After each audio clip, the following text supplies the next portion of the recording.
Bismillahirrahmanirrahim. In the name of Allah, most beneficent, most merciful. Today we have lecture number 11, class 8, general science. और आज का जो हमारा topic है वो है identification of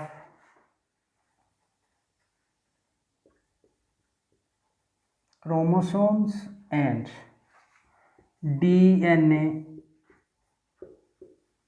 in the cell.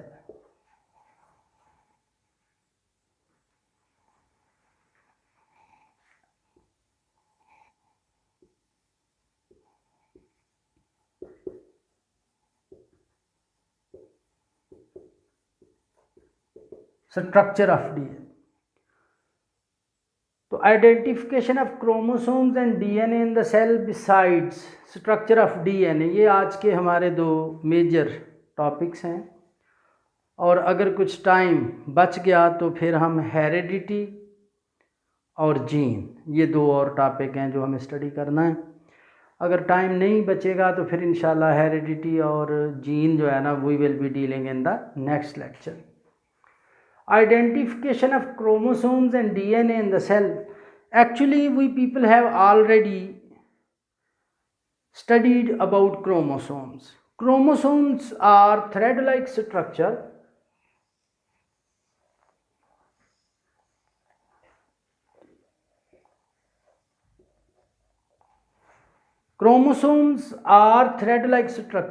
and they are found in the nucleus of the cell. Here I have drawn a single chromosome. This chromosome is a single chromatid chromosome.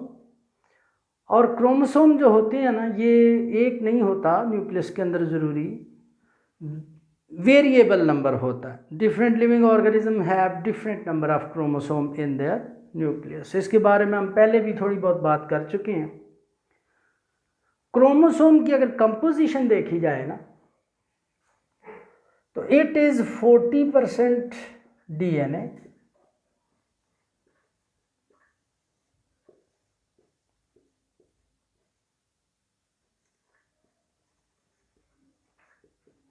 And 60% proteins. और chromosome का ये जो thread like structure है, इसके अंदर ये proteins जो कि 60% है और डीएनए जो कि 40% है, ये टाइटली क्वाइल्ड हैं। क्वाइल हैं, फिर उनके ऊपर सुपर क्वाइल्स हैं। तो लिहाजा डीएनए जो कि एक ह्यूज मॉलिक्यूल है, ये नेचर का एक मिरेकल है कि इसको एक छोटी सी स्पेस जिसको हम क्रोमोसोम कहते हैं उसके अंदर पैक किया गया। और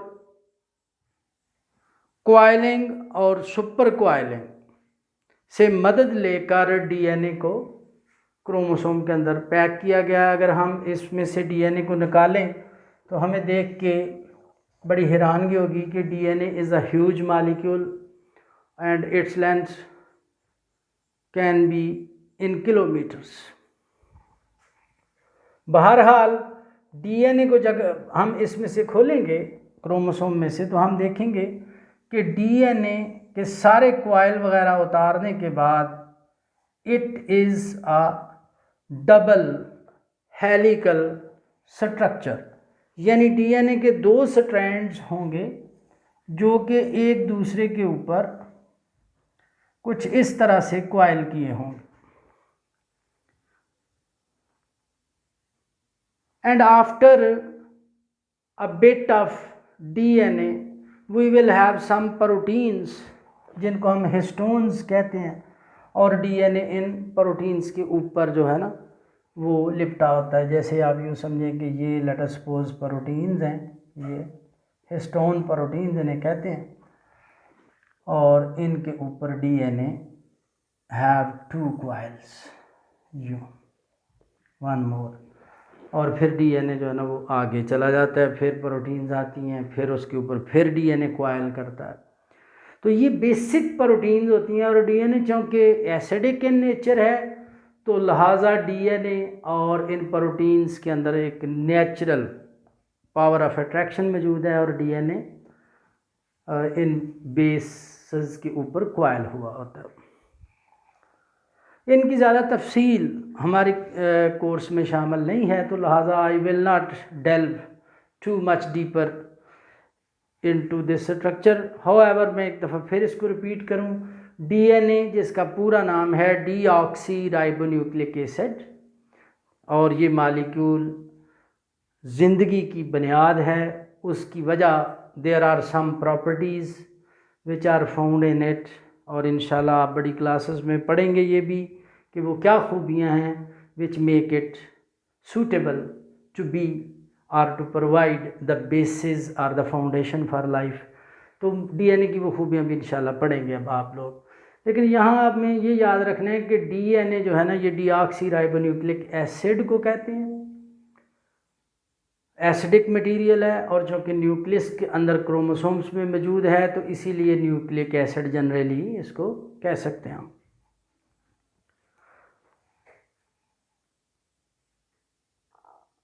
डीएनए का जो स्ट्रक्चर है ना, ये आज हमें डिटेल से देखना है। बस ये इस क्रोमोसोम के बारे में हमें इतना ही याद रखना होगा। मैं एक दफ़ा फिर रिपीट कर देता हूँ कि क्रोमोसोम कलरफुल बॉडीज़ को कहते हैं, क्योंकि स्टेनिंग या डाई करने पर इनको रंग चढ़ जाता है और इजीली आइडेंटिफाई किया जा सकता है इनको न्यूक्लियस के अंदर। क्रोमोसोम्स के अंदर 40% डीएनए और 60% प्रोटीन होती है। इससे ज़्यादा कुछ आप बच्चों को जो 8th क्लास में पढ़ते हैं, इससे ज़्यादा याद रखने की कोई ज़रूरत नहीं। इसके बाद है structure of DNA.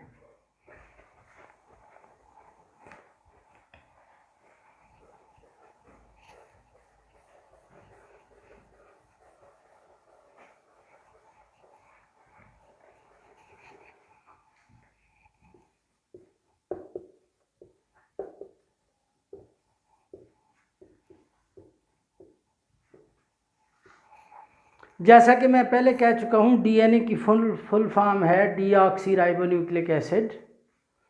DNA foundation है लाइफ की।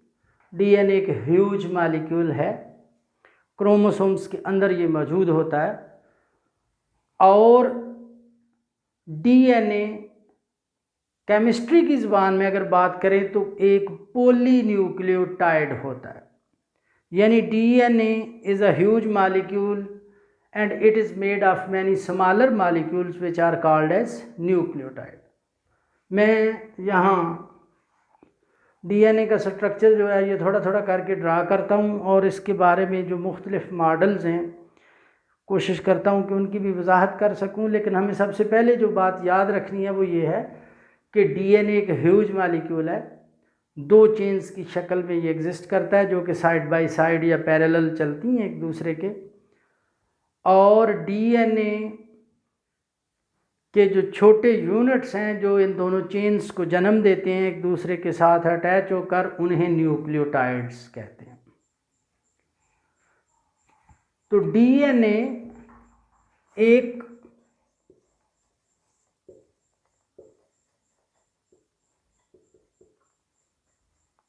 पॉलीन्यूक्लियोटाइड होता,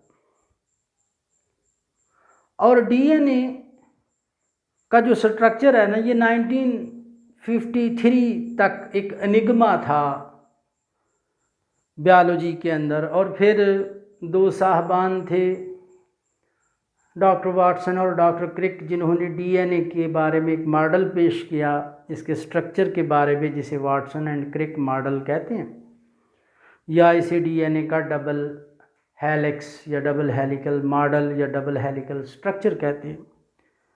और आज हम अपनी जो है ना एम्पिरिकल बायोलॉजी, उसके ज़रिए हम ये जानते हैं कि ये जो मॉडल इन लोगों ने पेश किया था वो दुरुस्त था, और डीएनए वाकया ही एक डबल हेलिकल फॉर्म में पाया जाता है।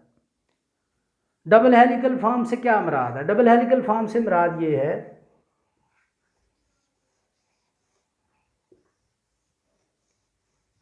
कि डीएनए की दो चेन्स होती हैं जो कि दो स्प्रिंग की तरह एक दूसरे के अंदर लिपटी होती हैं। तो लिहाजा ये दो चेन्स, एक यहाँ से यहाँ तक और दूसरी यहाँ से यहाँ तक, ये दोनों चेन्स जो है ना, ये दोनों पॉलीन्यूक्लियोटाइड चेन्स हैं। इट मीन्स कि these chains consist of many nucleotides. अब हम ज़रा फर्दर बात करें तो we have to understand what the nucleotide is.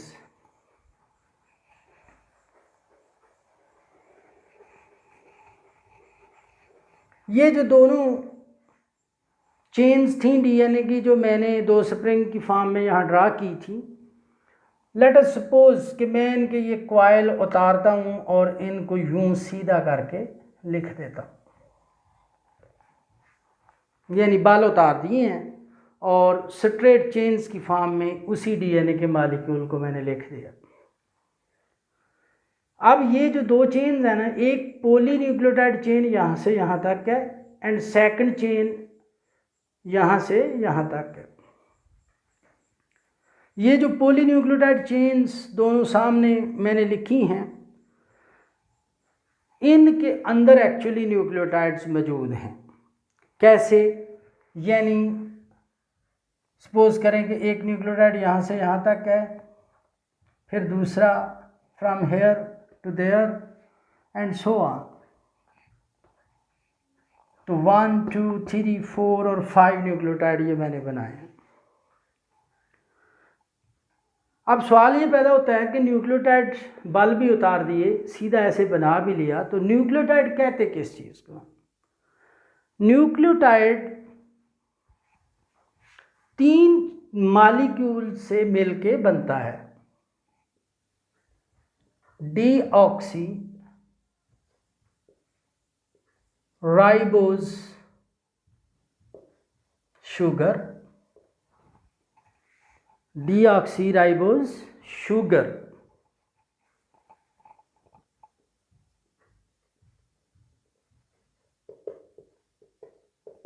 Phosphoric acid,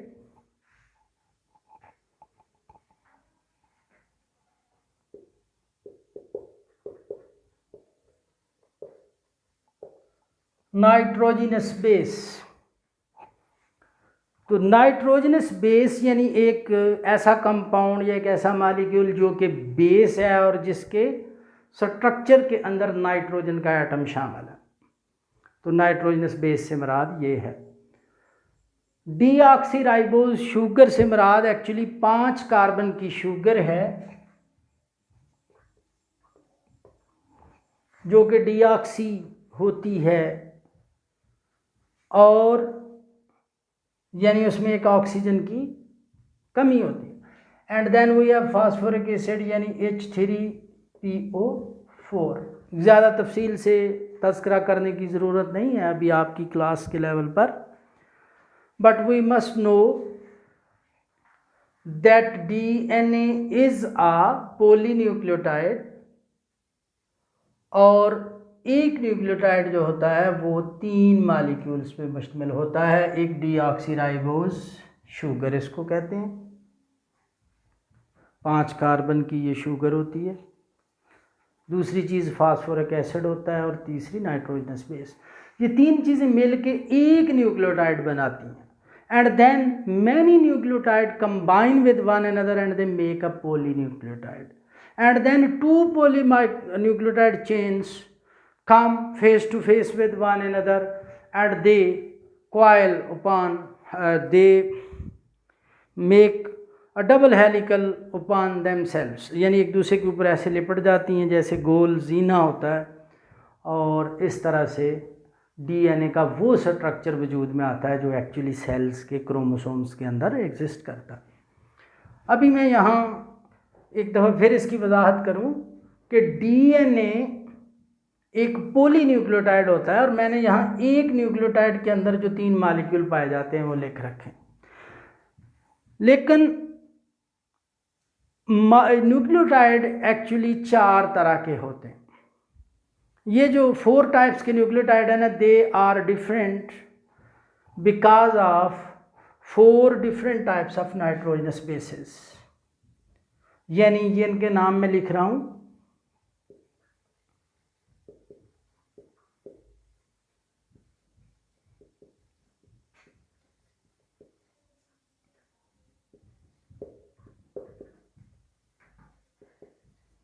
तो एडेनिन, गुआनिन, साइटोसिन और thymine, these are 4 types of nitrogenous bases. यानी जो मैं ये अभी कह रहा था कि there are 4 types of nucleotides, तो actually these 4 types of nucleotides are due to 4 types of nitrogenous bases. The first type of nucleotide you people can make by combining a deoxyribose with the phosphoric acid and with the nitrogenous base. The first one, adenine, and then you can get the second type of second type of nucleotide by combining deoxyribose sugar with phosphoric acid and with second type of nitrogenous base and so on. तो लगा 4 तरह के जो nucleotide है मैं चारों भी यहाँ बना के दिखाता हूँ। देखें, राइबोज का पूरा स्ट्रक्चर आप बच्चे फिलहाल बेशक ना समझें, लेकिन राइबोज इस तरह का एक कार्बन का और ऑक्सीजन का 5 कार्नर वाला रिंग है और इसको डीऑक्सीराइबोज शुगर कहते हैं। इसका ये जो है, this is called as carbon number 1, this is called as carbon number 4 and here we have carbon number 5। इसके ऊपर OH ग्रुप है कार्बन नंबर 5 के ऊपर, here we have carbon number 3, ये कार्बन नंबर 2 है, ये 3 है। राइबोज के साथ यहाँ कार्बन नंबर 3 पे फास्फोरिक एसिड लगा होता है। पूरा फार्मूला हम नहीं लिखते, जस्ट हम फास्फोरस इन अ सर्कल यहाँ मेंशन कर देते हैं। तो ये एक राइबोज शुगर है, इसकी कार्बन नंबर 3 पे फास्फोरस अटैच है और यहाँ पे हम इन चारों नाइट्रोजनस बेसिस में से कोई एक सी अटैच करके कार्बन नंबर 1 के ऊपर, for example we can attach adenine, और यूं हम फर्स्ट टाइप का न्यूक्लियोटाइड जो है ना हासिल कर सकते हैं। तो ये फर्स्ट टाइप का न्यूक्लियोटाइड है, ये एडेनिन लगा के। बाकी 2 चीज़ें राइबोज और फास्फोरिक एसिड सेम रहेगा। जब हम सेकंड टाइप का न्यूक्लियोटाइड हासिल करेंगे, we will have to replace this nitrogenous base with the guanine and we will get the second type of nucleotide, and then we can get the third type of nucleotide by replacing this guanine with the cytosine, and the fourth type of nucleotide we can get by replacing the cytosine with the thymine. तो लिहाजा ये बात तय हो गई कि nucleotide DNA polynucleotide chain होता है और 2 चेनों पे मुश्तमिल होता है, और एक चेन जो है उसमें पॉलीन्यूक्लियोटाइड होती है वो, यानी उसमें कई न्यूक्लियोटाइड होते हैं। अब ये चेन मैंने आपके सामने बनाई है, मैं इसके अंदर आपको ये न्यूक्लियोटाइड जो है ना इनको अटैच करके दिखाता हूँ। ऑफ कोर्स यहाँ ये बात जो है ना ये बड़ी वाज़ेह है कि we must know some chemistry if we want to understand DNA। Of course DNA is a chemical molecule या केमिकल कंपाउंड, तो लिहाजा केमिस्ट्री की थोड़ी बहुत फहम होगी तो only then we will be in a better position to understand what the DNA is. And of course you students who are studying in 8th class, they will be having some studies about chemistry as well. तो जब आपकी chemistry की studies कुछ improve होंगी तो इंशाल्लाह फिर आपको इसकी बेहतर समझ आएगी। फ़िलहाल मैं यहाँ अब बना रहा हूँ, लेट अस सपोज ये जो पहला था ना ये एक न्यूक्लियोटाइड वो यूँ था,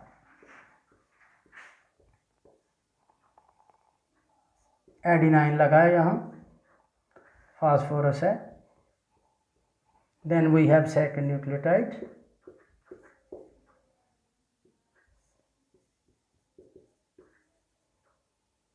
then we have phosphoric acid और उसके बाद third nucleotide,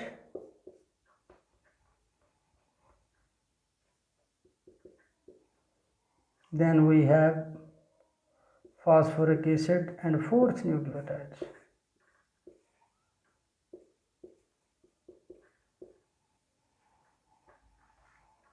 and so on. अब ये 4 न्यूक्लियोटाइड मैंने बनाए हैं, यहाँ मैंने ये लगा देता हूँ, here I put guanine, here I put cytosine और here I put thymine. Actually आप देखें ये जो ऊपर वाला राइबोज है इसका ये कार्बन नंबर 5 जो है इस पर OH है और ये फ्री है, और नीचे ये जो एंड पे आ जाएगा ना मतलब राइबोज ये, या इससे आगे अगर चेन और भी लंबी है 4 न्यूक्लियोटाइड से आगे भी, तो देन 3 नंबर कार्बन ये जो है ना ये एंड पे आ जाएगा and it will have a free hydroxyl group यानी OH इसके ऊपर लगा होगा। अब ये जो एक चेन है ना, ये एक पॉलीन्यूक्लियोटाइड चेन हमने बनाई है। इस एक पॉलीन्यूक्लियोटाइड चेन के सामने DNA have second nucleotide chain, and in this second nucleotide chain ribose जो है ना ये बिल्कुल अगर ऐसे बनाए हैं ना तो इनको आप अपसाइड डाउन टर्न ओवर करें यानी उल्टे कर दें जो। अब ये कार्बन नंबर 3 ऊपर आ गया, CH2 के बाद यहाँ फास्फोरिक एसिड आ जाएगा, then we will have second nucleotide, यहाँ कार्बन नंबर 3 है और इसके साथ इस फास्फोरस का बॉन्ड है, then we will have next nucleotide. 4 तो मैं ज़रूर ड्रा करूँगा ताकि सबकी रिप्रेजेंटेशन हो जाए। ये कार्बन नंबर 5 है इस राइबोज का, इसके आगे फास्फोरस है, और ये कार्बन नंबर 3 है नेक्स्ट राइबोज का, ये जो है कार्बन नंबर 3 है, ये भी 3 है। दिस इज 4 नंबर कार्बन इस राइबोज का और ये 5 नंबर इस राइबोज का। तो अब मैं एक और राइबोज ड्रा करता हूँ आगे।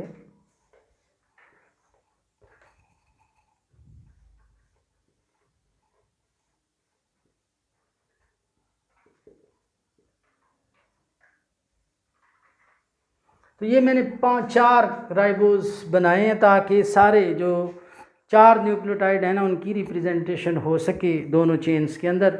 अब देखें ये जो एडिनिन है इसके सामने यहाँ ना एक बन जाएगा, लगेगी जो नाइट्रोजनस बेस कार्बन नंबर 1 जो है ना इस राइबोज की, ये 1 ये 2 ये 3 ये 4 ये 5, इसके साथ यहाँ थाइमिन अटैच होगी, and here we will have cytosine, here we will have guanine, here we will have adenine। ये एडिनाइन और थाइमिन का आपस में डबल बॉन्ड होता है, गवानीन और साइटोसिन का ट्रिपल बॉन्ड होता है, और थाइमिन और एडिनाइन का डबल बॉन्ड होता है, और इस तरह से ये चेन कंटिन्यू करती है। ये चेन यहाँ 5 नंबर कार्बन से हमने 3 तक बनाई थी, ये हम 3 नंबर कार्बन से 5 तक बनाई थी, और ट्रेडिशनली इसको 5 नंबर कार्बन या 5 प्राइम कहते हैं, इसको 3 प्राइम कहते हैं, इसको 3 प्राइम, और इस जो कार्बन नीचे आ रही है ना ये दिस वन, इसके ऊपर OH होगा, ये 5 नंबर या 5 प्राइम कार्बन कहलाती है। तो इस तरह वी गेट 2 DNA चेन्स जिनके नाइट्रोजनस बेस आपस में हाइड्रोजन बॉन्डिंग की वजह से अटैच है। ये हाइड्रोजन बॉन्डिंग है, ये डबल बॉन्ड है, हाइड्रोजन डबल बॉन्डिंग, ये ट्रिपल हाइड्रोजन बॉन्डिंग है, ये ट्रिपल है, ये डबल है, ये वीक बॉन्ड्स हैं। अच्छा, अब ये 2 न्यूक्लियोटाइड चेन्स हैं ये, जिनके नाइट्रोजनस बेस फ्रंट वाली चेन्स के साथ हाइड्रोजन बॉन्डिंग बनाए हुए हैं। तो लिहाजा हम समझ सकते हैं कि दोनों चेन्स के अंदर ये जो चेन है इसमें राइबोज और फास्फोरस मौजूद हैं, और जो दूसरी चेन के साथ इंटरेक्शन हो रही है ये नाइट्रोजनस बेसिस की वजह से हो रही है। मैं इन दोनों चेन्स को ज़रा रीड्रा करता हूँ। ये 2 चेन्स हैं, ये 5 prime to 3 prime and this at front of it 3 prime to 5 prime. इसमें ये A है, T G C C G A sorry T A A T T A etcetera. हम चाहें तो यहाँ पे भी एक टी और एक ए यूँ शो कर सकते हैं।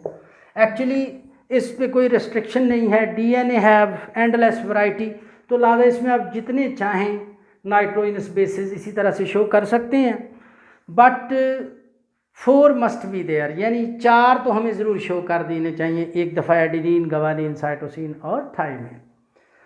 बाकी इनकी कौन सी तरतीब है, पहला ए आएगा या टी आएगा, डजेंट मैटर। सिमिलरली ए के बाद टी ए आएगा या जी सी आएगा, डजेंट मैटर।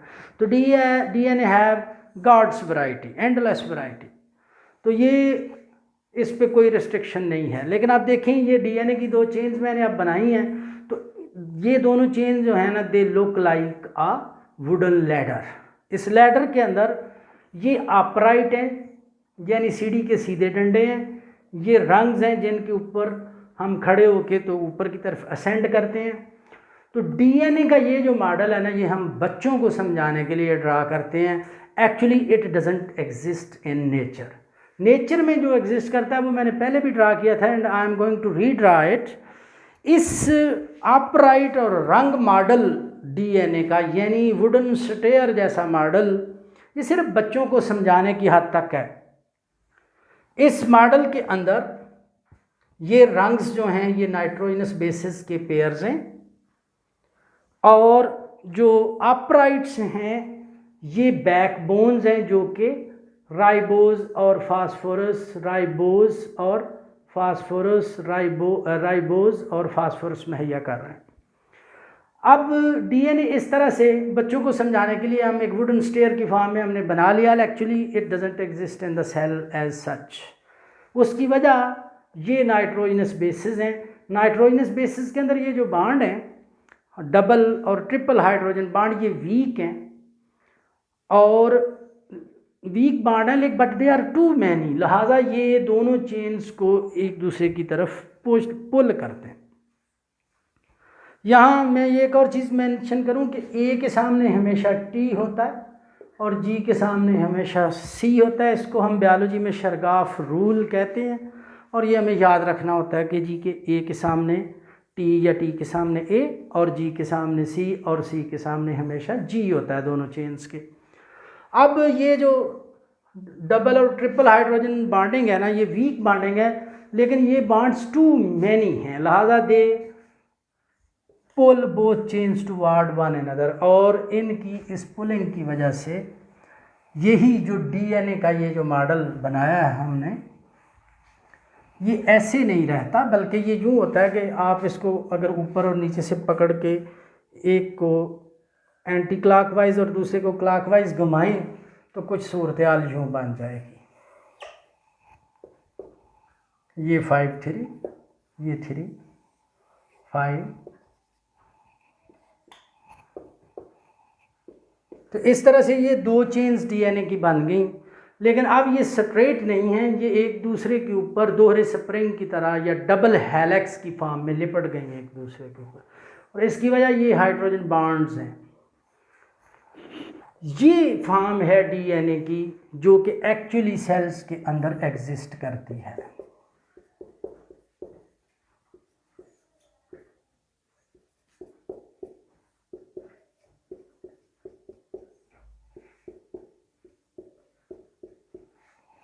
तो डीएनए जो सेल्स के अंदर पाया जाता है वो इस फॉर्म में होता है, इस फॉर्म में नहीं। ये सिर्फ बच्चों को समझाने के लिए।